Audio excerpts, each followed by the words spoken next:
భారత అమ్మాయిలు ప్రపంచ రికార్డుల్ని బద్దలు కొట్టేశారు. మగాళ్ళ రికార్డులు కూడా బద్దలు కొట్టేశారు. ప్రపంచంలో ఉన్న అన్ని జట్లని బద్దలు కొట్టి వదిలిపెట్టారు. ఒక్కరోజు 525 పరుగులు, అది కూడా టెస్టులో.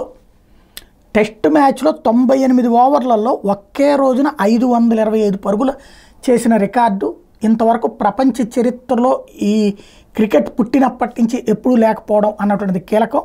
మెయిన్ మ్యాచెస్లో అందులో ఈ ఇన్నింగ్స్లో షెఫాలి 8 సిక్సర్లు కొట్టింది. మహిళల టెస్ట్లో ఓ ఇన్నింగ్స్లో మరే బ్యాటర్ కూడా 2 కంటే ఎక్కువ సిక్సర్లు కొట్టలేదు. అట్లాంటిది మరోవైపు స్మృతి మందాన ఏకంగా 149, షెఫాలి 205 కొట్టింది. కాకపోతే రికార్డు పరంగా సెకండ్లో ఉంది ఆవిడ. టెస్టులో ద్విశతకం చేసిన భారత అమ్మాయిలో షెఫాలి స్థానం 2వది.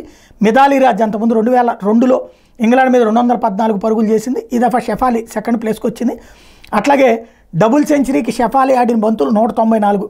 మహిళల టెస్టులో అత్యంత వేగంగా ద్విశతకం సాధించిన బ్యాటర్గా అంతకుముందు 246 బంతుల్లో అనబెల్ నెదర్లాండ్ రికార్డు చేస్తే ఇప్పుడు 194 బంతుల్లోనే డబుల్ సెంచరీ చేసి ఆ రికార్డును తిరగరాసింది.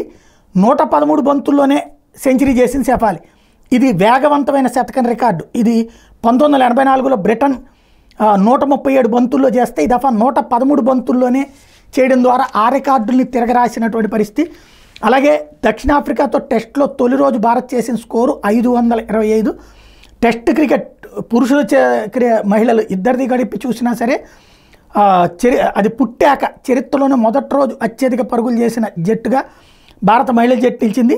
89 ఏళ్ళు అంటే 1935లో న్యూజిలాండ్ మీద ఇంగ్లాండ్ 431 అదే 2 వికెట్లకు 431 అప్పుడు చేశారు.